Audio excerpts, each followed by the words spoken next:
Hello everyone. आज हम अपने कॉन्स्टिट्यूशन के सैलिएंट फीचर्स पढ़ेंगे और फिर उसके बाद हमने कॉन्स्टिट्यूशन को कहाँ से कौन सी कंट्री से लिया है, उसके सोर्सेज क्या हैं, उसके बारे में ही पढ़ेंगे। तो सबसे पहले हम सैलिएंट फीचर्स पढ़ते हैं अपने कॉन्स्टिट्यूशन के कि क्या क्या फीचर्स हैं मेनली। तो पहला कि हमारा कॉन्स्टिट्यूशन सबसे लेंथीएस्ट कॉन्स्टिट्यूशन है वर्ल्ड का रिटन फॉर्म में।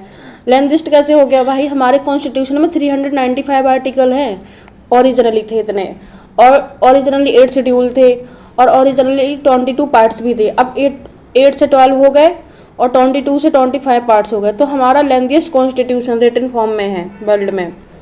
सेकंड है कि हमने फीचर्स पढ़ रहे हैं ना अभी हम कॉन्स्टिट्यूशन के। सेकंड फीचर क्या है हमारे कॉन्स्टिट्यूशन का कि हमने कॉन्स्टिट्यूशन में बहुत सारे जो प्रोविजंस डले हैं वो हमने कई कंट्रीज से उनको लिए हैं। जैसे कि कुछ यूके से लिए हैं, कुछ जर्मनी से लिए हैं, कुछ ऑस्ट्रेलिया से लिए हैं, कुछ हमने गवर्नमेंट ऑफ इंडिया एक्ट 1935 से लिए हैं, कुछ साउथ अफ्रीका से, कुछ आयरलैंड से, इस तरीके से। तीसरा क्या है कि हमारे कंट्री में सिंगल सिटीजनशिप है। जैसे कि यूएसए में एक जैसे कोई इंसान है तो वो एक स्टेट का भी सिटीजनशिप होल्ड करता है और एक पूरे कंट्री का भी सिटीजन होल्ड करता है। हमारे यहाँ क्या है, हमारे यहाँ कोई हरियाणा का सिटीजन नहीं है, कोई पंजाब का सिटीजन नहीं है, कोई एमपी का सिटीजन नहीं है, सब इंडिया के सिटीजन है, ठीक है। बट यूएसए में क्या है, यूएसए में ना वो उसकी स्टेट की भी सिटीजनशिप होती है और वो एक पूरे अपने यूएसए का भी सिटीजनशिप होती है उसकी। फिर नेक्स्ट देखते हैं हमारे जो कॉन्स्टिट्यूशन में है, हमारे कंट्री में इंटीग्रेटेड एंड इंडिपेंडेंट जुडिशरी है। जुडिशरी हमारी इंडिपेंडेंट है, इसका लेजिस्लेटिव और एग्जीक्यूटिव से एक दूसरे से इंटरफेयर नहीं होना चाहिए, ठीक है। तो इंडिपेंडेंटली वर्क करती है इंस्टीट्यूशन जुडिशरी का। इंटीग्रेटेड कैसे कि हमारा लोअर से लेके अपर हाई तक एक ही है, मतलब कि स्टेट हाई कोर्ट के ऊपर सुप्रीम कोर्ट, हाई कोर्ट के नीचे सिविल कोर्ट, डिस्ट्रिक्ट कोर्ट, ऐसे चल के आता है। तो सिंगल सिस्टम ऑफ कोर्ट है हमारे यहाँ। और यूएसए में क्या है, यूएसए में फेडरल कोर्ट है, मतलब कि सेंट्रल लेवल पे अलग कोर्ट है और स्टेट लेवल पे अलग कोर्ट है, इस तरीके से। दूसरा क्या है, सिंथेसिस ऑफ पार्लियामेंट सोवेरेनिटी और जुडिशियल सुप्रीमेसी। हमारा जो कॉन्स्टिट्यूशन है ना उसमें जुडिशियल सुप्रीमेसी जैसे यूएसए में है ना उस तरीके से जुडिशियल सुप्रीमेसी, और हमारी पार्लियामेंट उसी तरीके सोवरेन है जिस तरीके से यूके की पार्लियामेंट सोवरेन है। तो दोनों का मिक्सचर है कि जुडिशरी भी हमारे यहाँ सुप्रीम है और पार्लियामेंट सोवरेन है हमारे यहाँ। फिर क्या है, हमारे यहाँ पार्लियामेंट्री फॉर्म ऑफ गवर्नमेंट है। हमारे यहाँ जैसे यूएस में प्रेसिडेंशियल फॉर्म ऑफ गवर्नमेंट है, वहाँ प्रेसिडेंट को लोग इलेक्ट करते हैं डायरेक्टली। तो हमारे यहाँ ना मेन कौन है इम्पोर्टेंट, सारी पावर किसके हाथ में, हमारे यहाँ सारी पावर पीएम के हाथ में है। और ये डिजियोर है, डिजियोर इसके पास पावर है। डिफैक्टो पावर किसके पास है, प्राइम मिनिस्टर के पास है हमारी।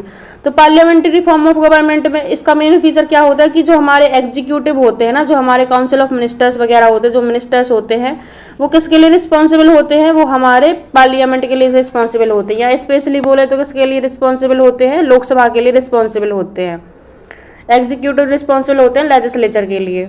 नेक्स्ट हम देखते हैं कि हमारे यहाँ फेडरल सिस्टम विद यूनिटरी बायस है। कि हमारे यहाँ देखो गवर्नमेंट तो सेंट्रल गवर्नमेंट, स्टेट गवर्नमेंट, दो लेवल पे गवर्नमेंट चलती है हमारे यहाँ, सेंट्रल लेवल पे भी और स्टेट लेवल पे भी। लेकिन हमारे यहाँ जैसे कुछ टाइम ऐसे आते हैं कि हमारी जो कंट्री है वो एक तरीके से यूनिटरी तरीके से रन करती है। जैसे इमरजेंसी का टाइम आ गया तब स्टेट गवर्नमेंट के पास पावर कम होती है, तो उस टाइम पे हमारी कंट्री यूनिटरी बायस थोड़ा ज़्यादा शो करती है कि सेंट्रल गवर्नमेंट के पास ज़्यादा पावर शो होती है हमारे पास। जैसे सेंट्रल गवर्नमेंट अगर स्टेट बोले कि हमारे इस कुछ सब्जेक्ट्स है इन पे लॉ बना दो, स्टेट गवर्नमेंट अगर बोले सेंट्रल गवर्नमेंट से तो उन पे सेंट्रल गवर्नमेंट लॉ भी बना देती है। तो हमारे यहाँ यूनिटरी बायस है, फेडरल सिस्टम तो है बट यूनिटरी सेंट्रल गवर्नमेंट को ज़्यादा पावर दी गई है। और blend of rigidity and flexibility. तो इसमें क्या है कि हमारे कॉन्स्टिट्यूशन का कुछ पोर्शन तो बहुत इजीली अमेंड हो जाता है और कुछ पोर्शन ऐसा है कि उसको अमेंडमेंट करने के लिए बहुत मेहनत करनी पड़ती है, बहुत रिजिड है। कैसे भाई, कुछ पोर्शन में तो सिंपल मेजोरिटी से ही कॉन्स्टिट्यूशन को अमेंडमेंट किया जाता है और कुछ पोर्शन के लिए आर्टिकल नंबर 368 के अंदर स्पेशल मेजोरिटी चाहिए होती है। स्पेशल मेजोरिटी चाहिए, साथ साथ में 50% स्टेट्स का रेटिफिकेशन भी चाहिए होता है। कॉन्स्टिट्यूशन में अमेंडमेंट लाना बहुत रिजिड हो गया, जैसे कि यूएसए में है। और यूके में क्या, यूके में तो ओरली कॉन्स्टिट्यूशन चलता है, वहाँ रिटन कॉन्स्टिट्यूशन है नहीं, तो वहाँ अमेंडमेंट करना बहुत फ्लेक्सिबल है। तो हमारे यहाँ मोस्ट ऑफ पार्ट जो कॉन्स्टिट्यूशन का है वो सिंपल मेजोरिटी से पास हो जाता है, किसके, पार्लियामेंट के।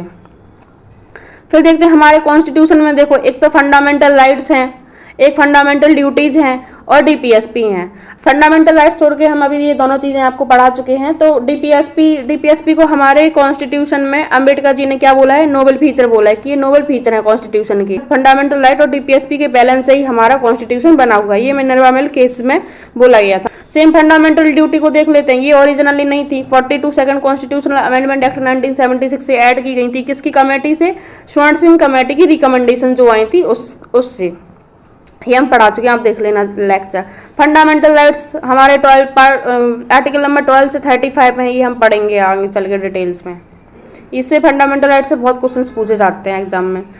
फिर क्या है हमारा फीचर कॉन्स्टिट्यूशन का, यूनिवर्सल एडल्ट फ्रेंचाइज है, मतलब कि हम 18 ईयर्स के जो लोग हो जाते हैं वो वोट दे सकते हैं। किसके, एमएलए एमपी वगैरह के, और लोकसभा वगैरह के और पंचायत वगैरह के, सबके वोट दे सकते हैं। तो ये पहले एज क्या थी हमारी, 21 थी, उसको 18 कर दिया। कौन से अमेंडमेंट से, 61st कॉन्स्टिट्यूशनल अमेंडमेंट एक्ट हुआ था 1988 में, उससे हमने वोटिंग एज रिड्यूस कर दी अपनी।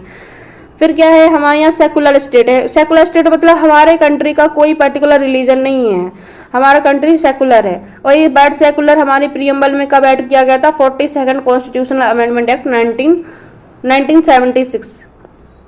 ठीक है, तो इंडियन सेकुलरिज्म पॉजिटिव है और वेस्टर्न सेकुलरिज्म क्या है हमारा, नेगेटिव है। वेस्टर्न सेकुलरिज्म में क्या है कि जो स्टेट है और वहाँ का जो मेन चर्च है, चर्च यहाँ पे मेन उनका रिलीजन है, वो कंप्लीट सेपरेट रहेंगे कि वहाँ की गवर्नमेंट को चर्च से, मतलब वहाँ के रिलीजन से कोई लेना देना नहीं है, एकदम सेपरेट है। और हमारे इंडिया में कैसा सेकुलरिज्म, पॉजिटिव, किस तरीके से कि हमारे यहाँ कोई भी रिलीजन हो सबके लिए सेम स्टेटस है, सेम सपोर्ट मिलता है। गवर्नमेंट बोलते ना कि गवर्नमेंट ने ऐसी कोई स्कीम चलाई है, ओल्ड एज लोग हैं उनको टूर करवा रही है रिलीजियस प्लेसेस पे, किसी को मतलब ऐसे हज भी भेजती है, हिंदू रिलीजन में भी लोगों को भेजती है। तो सभी रिलीजन्स के लोगों को प्रोटेक्ट करती है हमारी कंट्री इंडिया।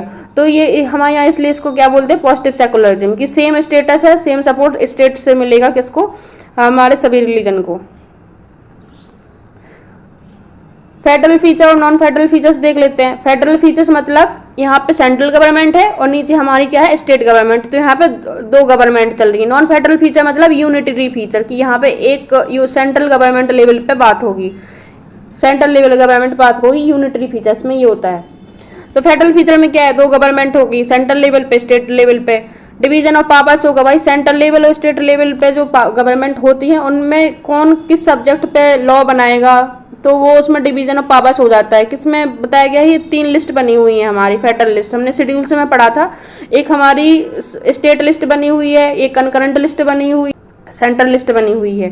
तो ये हमारी 3 लिस्ट बनी है। इसके अकॉर्डिंग लिखा हुआ है कि इसमें कौन से सब्जेक्ट डालने हैं, इसमें कौन से सब्जेक्ट डालने हैं, तो उसी सब्जेक्ट्स पे फिर सेंट्रल स्टेट गवर्नमेंट अपना वर्क करती है, लॉ बनाती है।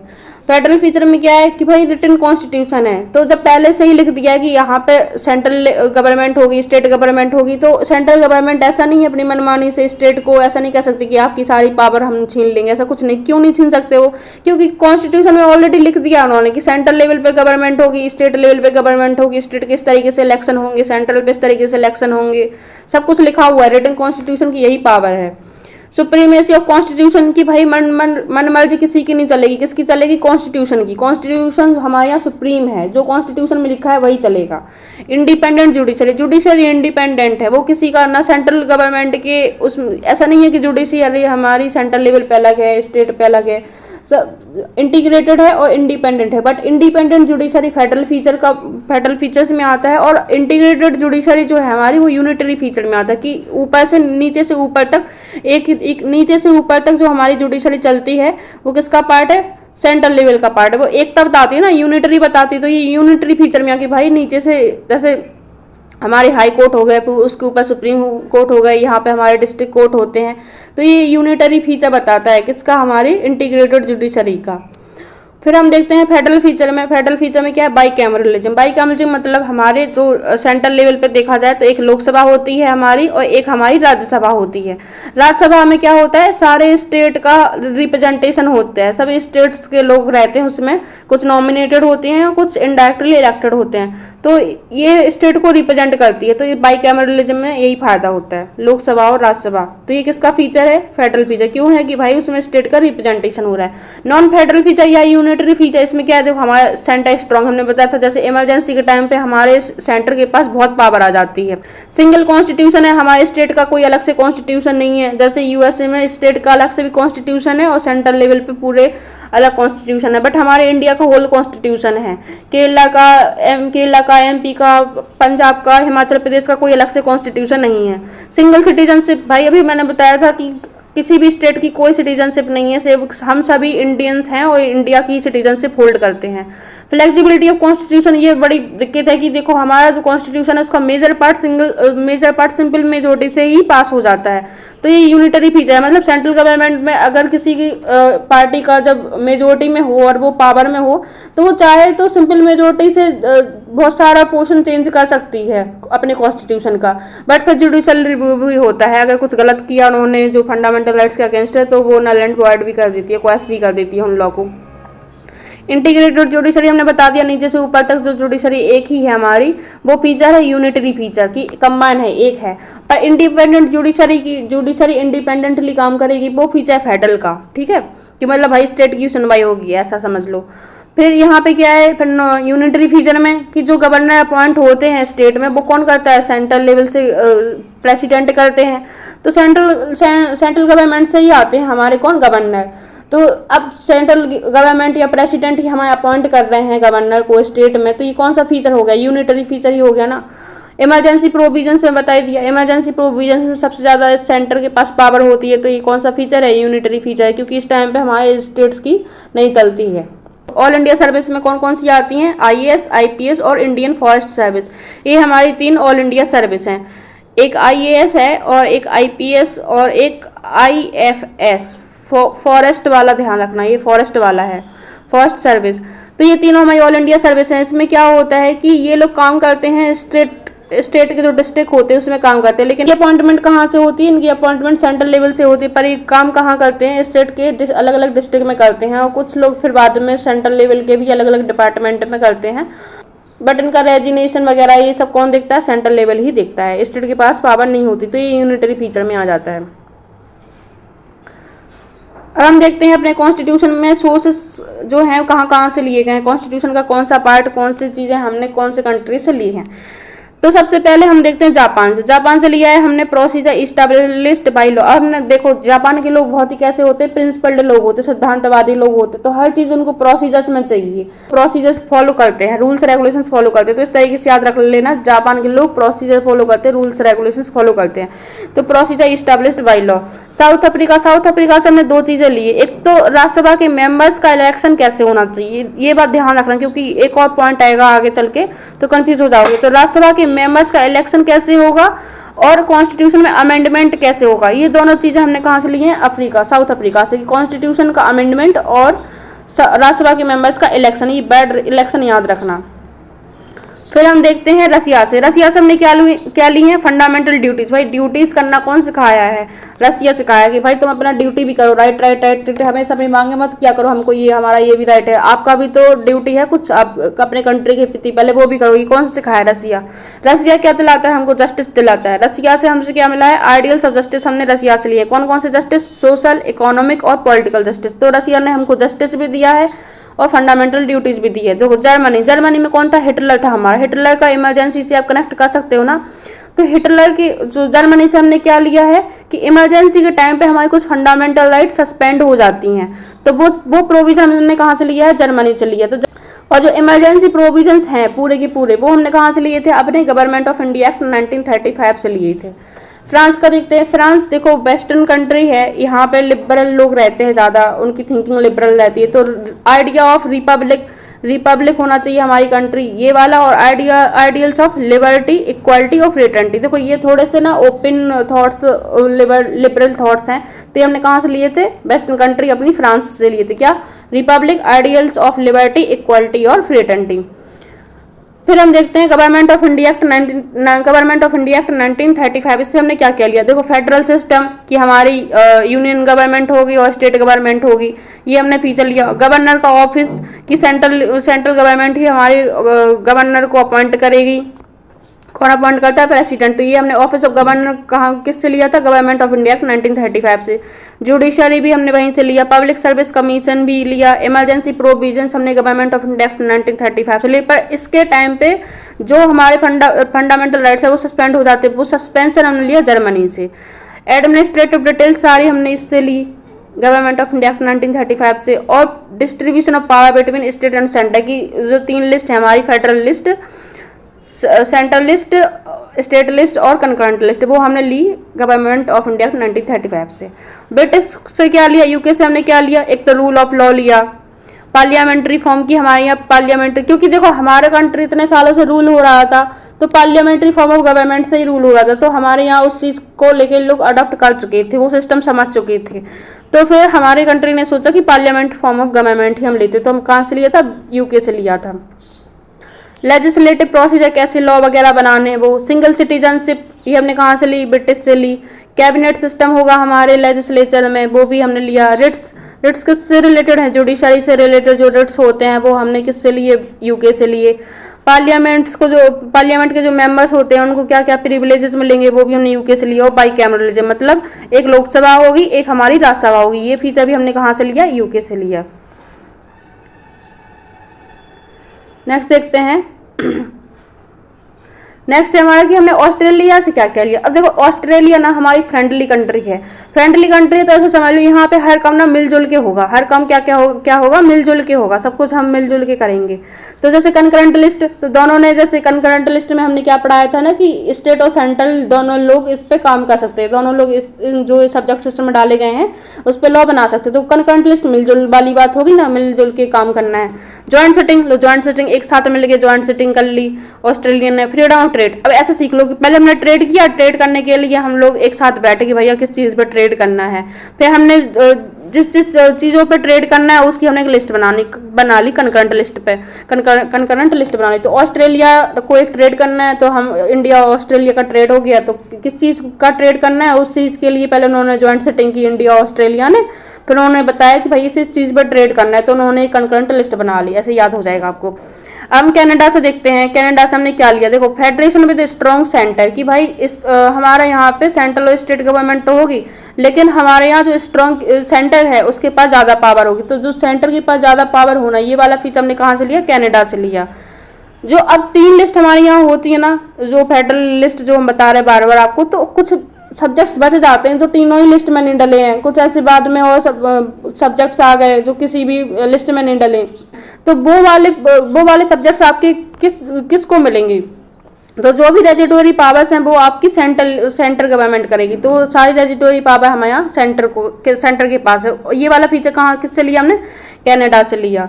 अपॉइंटमेंट ऑफ गवर्नर की अपॉइंटमेंट कैसे होगी, ये हमने कहाँ से लिया, कनाडा से लिया। और एडवाइजरी जुडिक्शन ऑफ सुप्रीम कोर्ट, तो सुप्रीम कोर्ट का एक एडवाइजरी जुडिक्शन होता है, जो प्रेसिडेंट जब कुछ पूछता है सुप्रीम कोर्ट से एडवाइस लेता है, तो वो वाला फीचर हमने कहाँ से लिया, कनाडा से।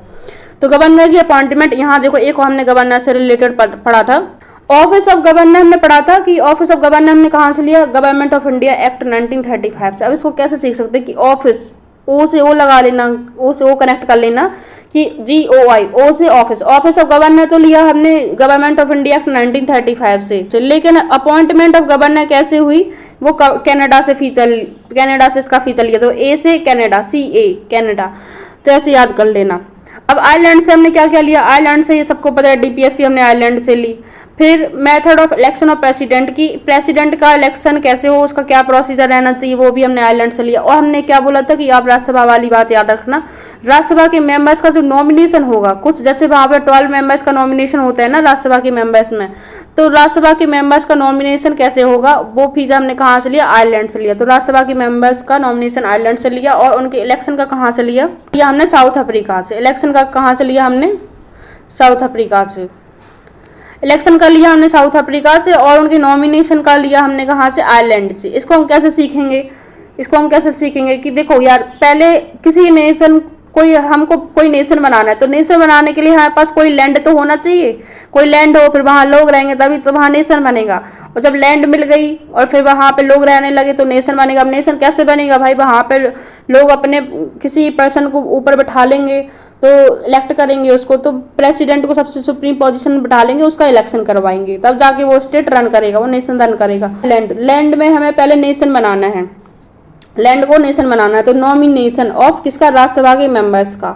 और उसके बाद क्या है कि method of election of president, फिर हम देखेंगे कि प्रेसिडेंट का इलेक्शन कैसे होगा, उसका प्रोसेस। और राज्यसभा का जो राज्यसभा के मेंबर्स का इलेक्शन कैसे होगा, वो है साउथ अफ्रीका में, वो साउथ अफ्रीका में, ध्यान रखना। यूएसए का देखते हैं, यूएसए में क्या क्या है। यूएसए से हमने क्या क्या लिया, फंडामेंटल राइट्स, यहाँ के बिल ऑफ राइट्स से लिया है हमने फंडामेंटल राइट्स। इंडिपेंडेंट जुडिशरी, तो यूएसए से हमने ज़्यादातर जुडिशरी की चीज़ें ली है, क्योंकि वहाँ की जुडिशरी बहुत सुप्रीम है, बहुत इंडिपेंडेंट है, ठीक है। तो जुडिशरी के बहुत फीचर्स हमने यूएसए से लिए। तो इंडिपेंडेंट जुडिशरी हमने यूएसए से लिया। जुडिशल रिव्यू कैसे होता है, वो भी फीचर हमने यूएसए से लिया। अब देखो यहाँ पे रिमूवल वाली बातें भी हमने यूएसए से ली कि देखो प्रेसिडेंट का इम्पीचमेंट, इम्पीचमेंट मतलब प्रेसिडेंट को हटाना, ठीक है। तो प्रेसिडेंट का इम्पीचमेंट, प्रेसिडेंट के हटाने वाला प्रोविजन हमने यूएसए से लिया। और सुप्रीम कोर्ट और हाई कोर्ट के जो जज हैं उनको कैसे हटाएंगे हम, वो उनकी रिमूवल प्रोसेस क्या है, वो भी फीचर हमने यूएसए से लिया। और जो वाइस प्रेसिडेंट की पोस्ट है वो भी हमने कहाँ से लिया, यूएसए से। तो यूएसए से दो तीन चीज़ें याद करना है, एक तो फंडामेंटल राइट्स हमने लिए, उनके बिल ऑफ राइट्स से फंडामेंटल राइट्स लिए हमने, और पोस्ट ऑफ वाइस प्रेसिडेंट ली, ठीक है। दो चीजें हो गई, जुडिशरी से रिलेटेड इंडिपेंडेंट जुडिशरी ली, और जुडिशल रिव्यू कैसे होता है वो भी लिया। और तीसरी चीज क्या है कि हमने हटाने वाली चीजें ली, जैसे कि प्रेसिडेंट को कैसे हटाएं, उनका उसको हटाने के लिए रिमूवल वर्ड यूज नहीं करते, प्रेसिडेंट के केस में इम्पीचमेंट करते। तो प्रेसिडेंट का इम्पीचमेंट कैसे होगा वो भी, और सुप्रीम कोर्ट हाई कोर्ट के जजेस का इम्पीचमेंट कैसे होगा, सॉरी रिमूवल कैसे होगा, वो भी फीचर हमने कहाँ से लिया, यूएसए से लिया। अगर आपको हमारी वीडियो अच्छी लगी हो तो प्लीज लाइक से एंड सब्सक्राइब करें। क्वेश्चन से नहीं करवाए आपको, क्योंकि देखो क्वेश्चन डायरेक्ट ही बनेंगे। प्रोसीजर स्टैब्लिश्ड बाय लॉ कहाँ से लिया, तो बताना पड़ेगा जापान से। Ideals of liberty quality fraternity कहाँ से ली, फ्रांस से। जर्मनी से क्या लिया, फंडामेंटल राइट्स का सस्पेंशन इमरजेंसी के टाइम पे। तो यही है, तो जो इसमें लिखा है वही हम ऑप्शन में डाल देते आपको, तो कोई मतलब नहीं था वीडियो को लॉन्ग बनाने के लिए, ठीक है। Hope you enjoy the video, thank you.